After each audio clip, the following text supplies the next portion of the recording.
जितना संसार का सामान बना हुआ देखते हैं उसको हम ये मैटर कहें तो एनर्जेटिक फॉर्म में बदला जा सकता है। अल्बर्ट आइंस्टीन की थ्योरी है E=mc²। उसके सहारे आपने सबों को एनर्जेटिक फॉर्म में बदल लिया तो all forces can be combined into a single forces together with couple. वो सभी को आप एक में ले जा सकते हैं, उसके साथ एक जुड़ना होगा। वह जो रिजल्टेंट स्थिति है वही सार शब्द है, मूल शब्द है। आदि नाम उसको कहा, ओम उसको कहा।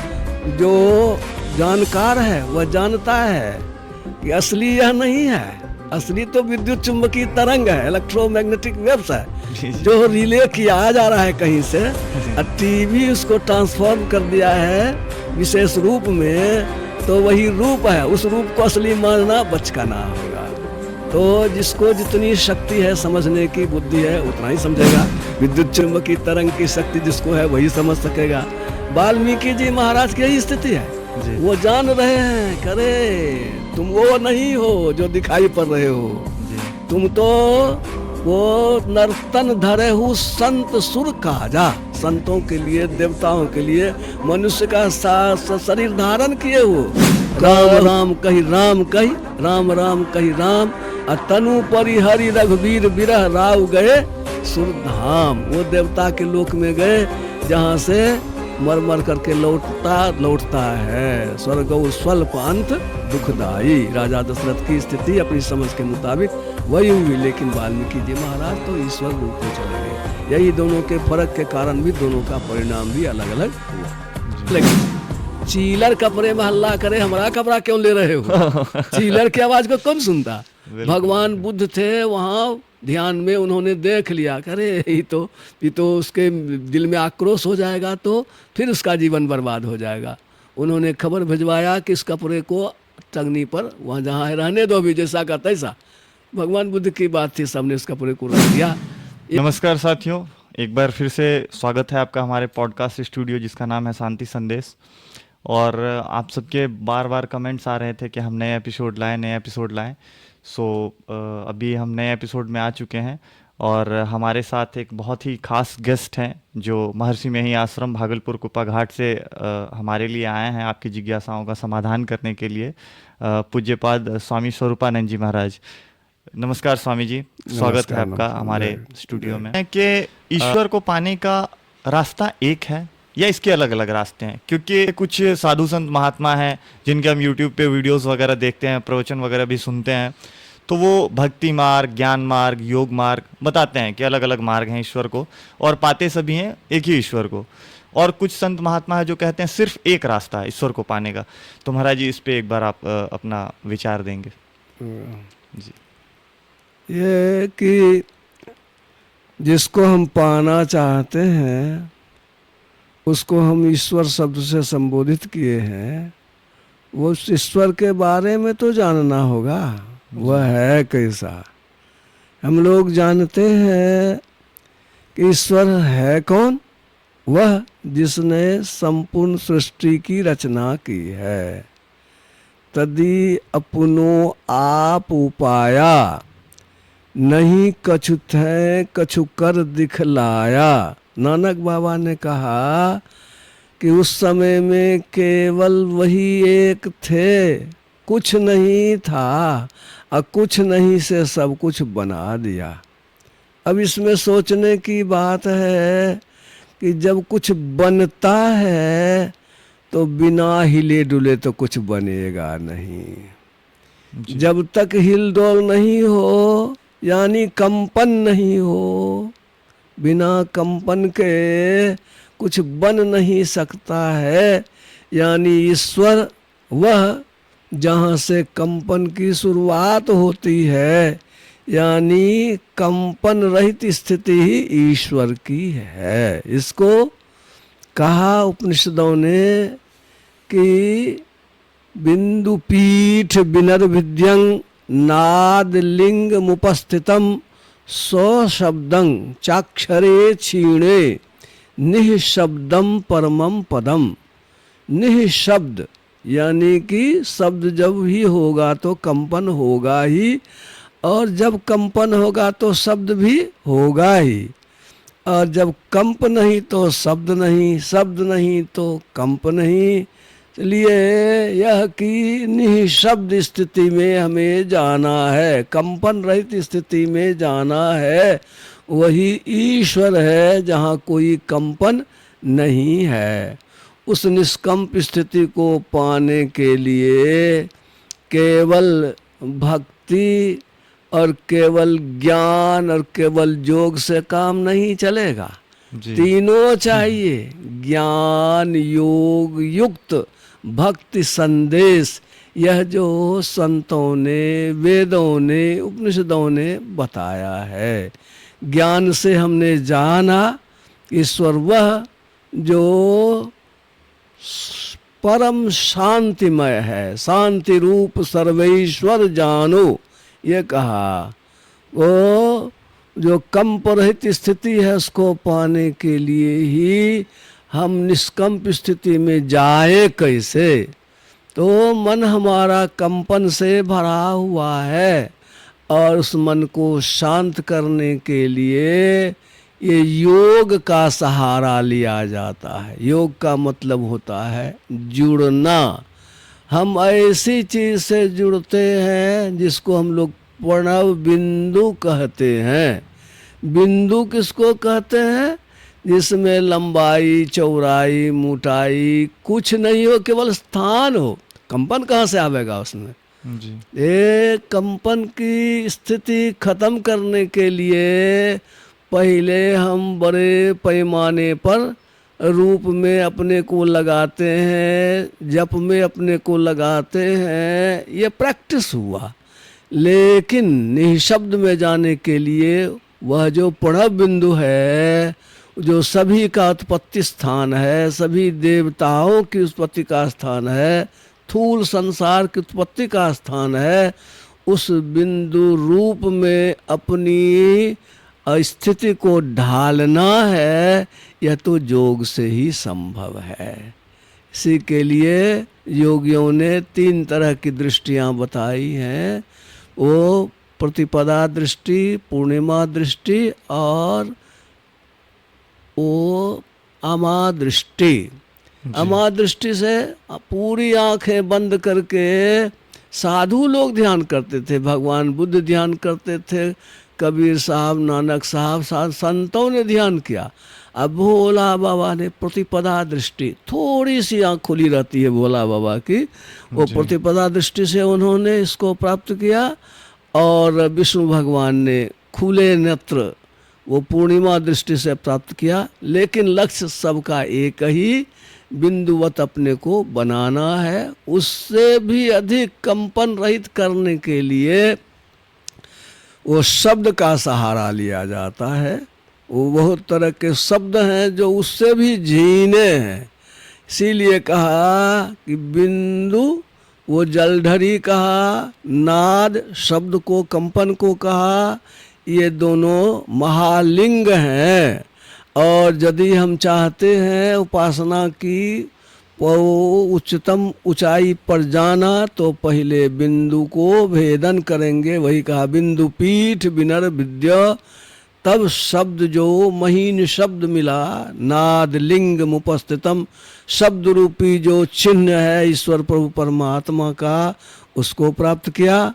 और शब्द में और झीना और झीना और झीना, महीन से महीन शब्द होते होता ऐसा शब्द जिसमें कि तरंग लंबाई या तो 0 है या इन्फिनिटी है। जी। ऐसा जो शब्द है वो शब्द केवल एक ही शब्द है जिसको हम ओम कहते हैं, सार शब्द कहते हैं, जो सभी पदार्थों का रिजल्टेंट है। जैसे जितना संसार का सामान बना हुआ देखते हैं, उसको हम ये मैटर कहें तो एनर्जेटिक फॉर्म में बदला जा सकता है। अल्बर्ट आइंस्टीन की थ्योरी है E=mc²।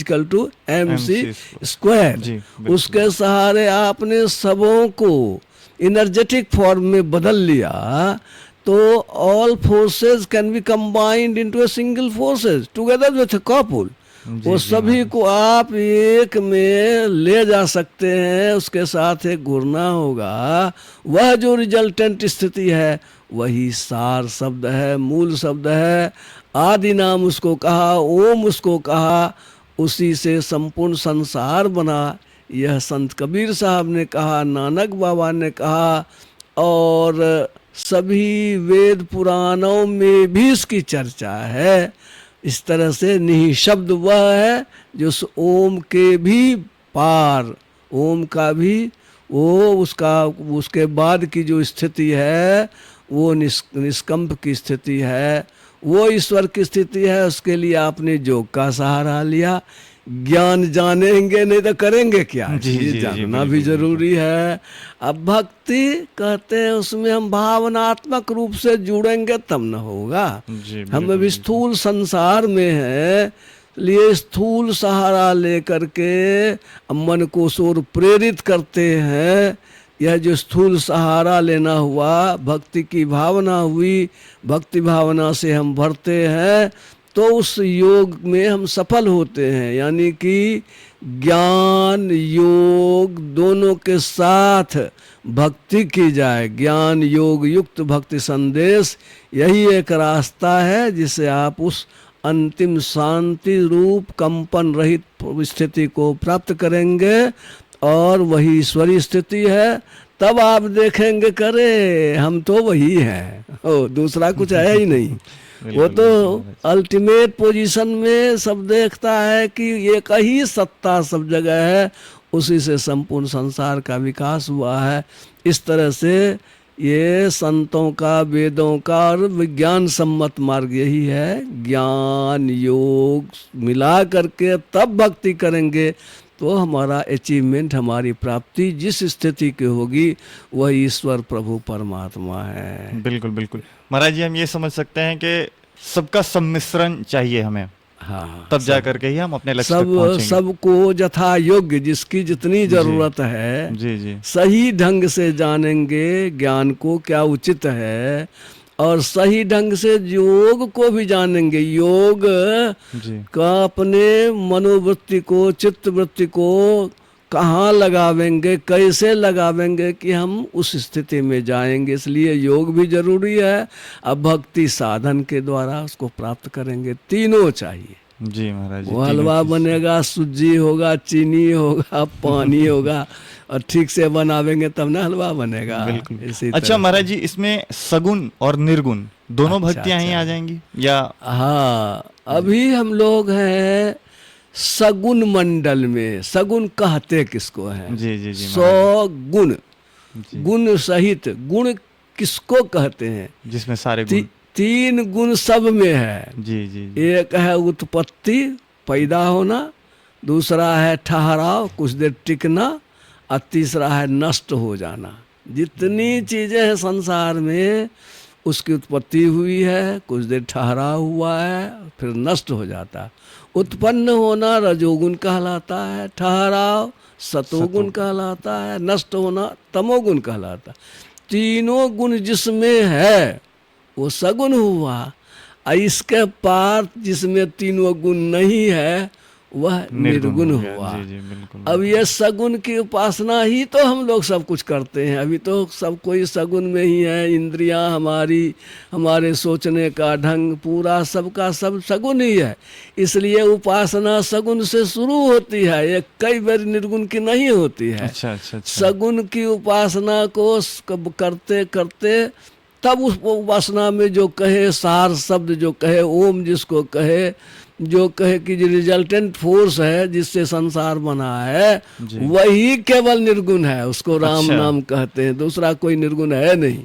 मतलब उसकी- किसी संप्रदाय का, किसी पंथ का कोई भी साधक क्यों ना हो, उस अवस्था में उसको जाना होगा, तब जा करके ही वो अपने सब लक्ष्य तक। सब जी। मत की जो पुस्तकें हैं उसमें गहराई से खोजेंगे तो आपको मिलेगा कि जिसमें उत्पत्ति नहीं, पालन नहीं, विनाश नहीं, वह सत्ता केवल एक ही है, और वह स्वयं हम जीव भाव में हम हैं।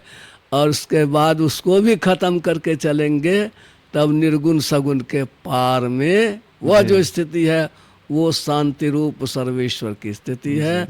तब हमारा काम पूरा होगा। ये शायद इसीलिए हमारे गुरुदेव ने भी कहा कि सगुन में भेद है लेकिन निर्गुण में भेद नहीं है। तो ये भेद शायद इसलिए है महाराज जी, क्योंकि लोग सगुन भक्ति में ही अब तक लगे हुए हैं। हाँ, सगुन में तरह तरह की बातें आती हैं और लोग उसमें उलझ जाता है। लेकिन सगुन के बाद जैसे हम बिंदु रूप में गए, फिर आगे बढ़ते गए शब्द रूप में, तो सगुन समाप्त हुआ तो निर्गुण तो एक ही एक है, वहाँ विविधता है ही नहीं, वहाँ कोई संशय नहीं है, वैसा ही खत्म हो जाता है। और उसके पार जाएंगे तो निर्गुण स्थिति में जाने के बाद बोध हो जाता है कि वह ईश्वर है और मैं हूँ। जैसे हलवाई की दुकान में मिठाई शीशे के पार से देख लेते हैं लेकिन ले नहीं सकते हैं, बिल्कुल बिल्कुल। उसी तरह से वहाँ पर ईश्वर का बोध तो होता है, लेकिन उसको पार करने के बाद उस ब्राह्मी स्थिति में लोग जाते हैं। ये उपनिषदों की यही व्याख्या है जी। एक राजा दशरथ हैं जो भगवान राम के पिताजी हैं। जब भगवान राम वन को चले जा रहे हैं तो वो उनके वियोग में उनको याद करते करते अपने शरीर का प्राणांत कर दे रहे हैं। दूसरी तरफ एक महर्षि वाल्मीकि हैं। जब भगवान राम उनसे पूछते हैं कि प्रभु बताएं हम कहाँ रहें, तो वो कहते हैं कि आप ये बताइए कि आप हैं कहाँ नहीं, मतलब आप कहाँ नहीं हो, कण कण में व्यापक हो। तो वो कौन सी दृष्टि है जिसे महर्षि वाल्मीकि कह रहे हैं कि आप हर जगह हैं, कण कण में व्यापक हैं, और वो कौन सी दृष्टि थी जिससे महाराज दशरथ जी ने देखा और उनको लगा कि राम तो चले गए और उस वियोग में वो अपने प्राण को छोड़ दिए? तो बहुत सुंदर प्रश्न है कि राजा दशरथ की दृष्टि में और वाल्मीकि जी महाराज की दृष्टि में कितना फर्क है, इसका अंदाज हम लोग लगावे कि टीवी में देख रहा है कोई लड़का कि वो सीता मैया स्वयंवर के लिए जा रही हैं, राजा लोग बैठे हुए हैं, तरह तरह के तमाशे देखते हैं और उसमें मस्त रहता है जी। और कोई चाहे कि उस राजा से बात कर लें, हाथ मिला लें, क्या संभव है? कभी कभी संभव नहीं है। लेकिन जो जानकार है वह जानता है कि असली यह नहीं है, असली तो विद्युत चुंबकीय तरंग है, इलेक्ट्रोमैग्नेटिक वेव्स है जो रिले किया जा रहा है कहीं से, और टीवी उसको ट्रांसफॉर्म कर दिया है विशेष रूप में, तो वही रूप है, उस रूप को असली मानना बचकाना होगा। तो जिसको जितनी शक्ति है समझने की बुद्धि है उतना ही समझेगा। विद्युत चुंबकीय तरंग की शक्ति जिसको है वही समझ सकेगा। वाल्मीकि जी महाराज की यही स्थिति है जी, वो जान रहे हैं, करे तुम वो नहीं हो जो दिखाई पड़ रहे हो जी। तुम तो वो नर्तन धरे हु संत सुर काजा, संतों के लिए, देवताओं के लिए मनुष्य का शरीर धारण किए हो, कहू करहु जस प्राकृत राजा, कहते हो करते हो एक साधारण राजा की तरह, लेकिन तुम तो वो हो नहीं, तुम तो वो सत्ता हो, शक्ति हो जो कण कण में, रग रग में, चारों तरफ जिस तरह से विद्युत चुंबकीय तरंग फैल जाती है उसी तरह से तुम कण कण में व्यापी हो और सभी रूपों में तुम ही हो, अलग तो तुम हो नहीं। पूछहु मोहि कि रहूं कहो, मैं पूछत सक चाव, जह न हो मोहि देहु कही, तुम ही दिखावहु ठाव। तुम कहाँ नहीं हो मुझे बताओ तो मैं तुमको रहने का स्थान बता दूं। उनकी दृष्टि में वही ईश्वर का सर्वव्यापक जो सत्तामय रूप है, जो मूल रूप है, वो जो शक्ति रूप है, शांति रूप है, वो उस रूप में देखते हैं, तुम्हें मोह नहीं है। राजा दशरथ वही इस लड़के की तरह देखते हैं जी। इसीलिए उनको जो है भ्रम हो जाता है कि बेटा बेटा बेटा, और इसी भ्रम में उनका प्राण भी चला जाता है। इसलिए राजा दशरथ की समझ अभी सही नहीं है। मुक्ति भी उनके ऐसे ही हुई है, राम राम कही राम कही, राम राम कही राम, तनु परिहरि रघुबीर बिरह राव गए सुरधाम, वो देवता के लोक में गए जहाँ से मर मर करके लौटता है। स्वर्गौ स्वल्प अंत दुखदाई। राजा दशरथ की स्थिति अपनी समझ के मुताबिक वही हुई, लेकिन वाल्मीकि जी महाराज तो ईश्वर रूप में चले गए। यही दोनों के फर्क के कारण भी दोनों का परिणाम भी अलग अलग हुआ। जी जय गुरु। जी, बहुत बहुत धन्यवाद महाराज जी, आपने बहुत अच्छा साइंटिफिकली हमें समझाया। बहुत सारे ऐसे साधक हैं जो हमें मिलते हैं, सत्संगीगण भी हैं जो हमें मिलते हैं, तो कहते हैं कि हम प्रवचनों में सुनते हैं कि अगर हमने गुरु दीक्षा ले ली, गुरुमुखी अगर हम हो गए, तो मनुष्य का शरीर हमें मिलता रहेगा, मनुष्य शरीर की गारंटी हमारी हो गई। तो महाराज जी आप कृपा करके बताएं कि क्या सिर्फ दीक्षा ले लेने मात्र से हम मनुष्य के शरीर में बने रहेंगे, या इसके लिए कुछ साधना वगैरह भी हमें करनी होगी नियमित रूप से? या हाँ, इसके लिए शास्त्रीय प्रमाण भी देखा जा सकता है। भगवान बुद्ध के ऐसे भी शिष्य हुए हैं जिसकी कहानी है धम्मपद में। जी जी जी। एक मछली है, बहुत सुनहली, देखने में खूबसूरत है। दरबार में आती है मछली, मुंह खोलती है तो दुर्गंधी निकलती है, पूरा दरबार दुर्गंध से भर जाता है। तो पूछा भगवान बुद्ध से कि यह क्या बात है? तो उन्होंने कहा यह तो गरवालिया बाबाजी बना, साधु बना, लेकिन इसका व्यवहार अच्छा नहीं हुआ, मुंह से इसीलिए दुर्गंधी इसकी निकलती है और इसको मछली बनना पड़ा। गोया विद्यालय में नाम लिखाने से कोई विद्वान नहीं हो सकता है। केवल किताब देख लेने से, खरीद लेने से ज्ञान नहीं हो जाता है। उसमें मानसिक रूप से आप कितना रमे, मन में कितना बदलाव हुआ। दीक्षा आपने ले लिया, एक काम तो आपने किया, लेकिन उसको समझेंगे ठीक से, और समझ करके उसके मुताबिक थोड़ा इतना तो करें कि उसका संस्कार मन पर पड़ जाए। जब वह संस्कार मन पर पड़ जाता है तो यह है कि उस संस्कार को, भक्ति के बीज को नष्ट नहीं किया जा सकता है।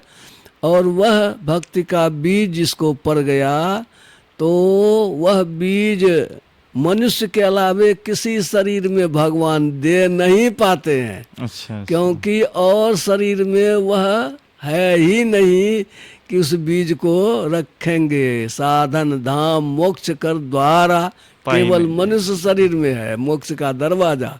इसलिए भगवान की लाचारी है कि उसको मनुष्य बनाना पड़ता है। भले भी उसको अंधा बना दे, काना बना दे, लंगड़ा बना दे, कष्ट हो जाए शरीर में, लेकिन जिसको संस्कार, वो भक्ति का बीज पर के थोड़ा संस्कार हो गया, थोड़ा साधना कर लिया, तो उसको तब उसको मनुष्य शरीर पक्का हो जाता है। यही इसमें राज है, रहस्य है। जी, मतलब हम ये समझ ले महाराज जी कि सिर्फ दीक्षा लेने मात्र से काम नहीं बनेगा, नहीं बनेगा। हमें थोड़ा थोड़ा अभ्यास भी करना होगा। जब तक आप उसका संस्कार अपने अंदर नहीं डालेंगे तब तक जो है आपको तिर्यक जोनी में जाना पड़ेगा। एक कहानी है धम्मपद में। जी जी महाराज। बहिन ने दिया कपड़ा एक साधक को, और वो बढ़िया कपड़ा था, और वो साधक रखा कि कल नहा करके पहनेंगे। जी जी जी। इसी बीच में उसको डायरिया हो गया, हैजा हो गया। अच्छा। है अज्जा, वो खत्म हो गया रात में जब मर रहा था तो उसकी नज़र पड़ी कपड़े पर। अज्जा, बहन का कपड़ा तो नहीं है पहन पाए। वो मर करके उसी कपड़े में चीलर हो गया। अच्छा। और जो शरीर था उसका सब, और भगवान बुद्ध के शिष्यों ने जला करके और उसको फिर वहाँ से जब आया लौट के तो आपस में उस कपड़े को बांटने लगे। चीलर कपड़े में हल्ला करे, हमारा कपड़ा क्यों ले रहे हो? चीलर की आवाज को कौन सुनता? भगवान बुद्ध थे वहाँ, ध्यान में उन्होंने देख लिया, करे ये तो उसके दिल में आक्रोश हो जाएगा तो फिर उसका जीवन बर्बाद हो जाएगा। उन्होंने खबर भिजवाया कि इस कपड़े को टंगनी पर वहाँ जहाँ है रहने दो, भी जैसा का तैसा। भगवान बुद्ध की बात थी, सबने इस कपड़े को रख दिया। 1 सप्ताह के बाद भगवान ने कहा जाओ अब उस कपड़े को बांट लो। सबने कहा उस दिन तो आपने मना कर दिया था शास्ता, आज क्या बात है बनते, आज क्यों कर रहे हैं? कहा अरे उस दिन अगर बांट लेता तो वो कितना जीवन जोनी में जाता, ठिकाना नहीं है। वो अल्लाह कर रहा था, मेरा कपड़ा क्यों ले रहे हो? आक्रोश में उसका प्राण जाता तो बहुत सी तिर्यक जोनी में जाना पड़ता। अब वह मर चुका है, 7 दिन में उसकी जो उम्र थी आयु खत्म, जो थी वो आयु नष्ट पूरी चुकी हो गई। जी। और अब उसको समझ में आ गया हम तो साधु थे, कपड़े के चक्कर में जो चीलर बन गए हैं। अब जब मर गया वो तो अब स्वर्ग लोक में तावतिंस भवन में उसका जन्म हुआ है। अब तुम लोग कपड़ा बांट लो। इस वाह। तरह से इस बात को जानने की जरूरत है कि केवल दीक्षा लेने से काम नहीं बिल्कुल चलेगा। बिल्कुल महाराज, जब साधु की ऐसी गति हो सकती है तो फिर जो सिर्फ दीक्षा लेकर सोचते हैं कि हम मनुष्य शरीर में बने रहें तो ये जी। इसका है। महाराज जी बहुत बहुत धन्यवाद। आज के एपिसोड को हम विराम देंगे।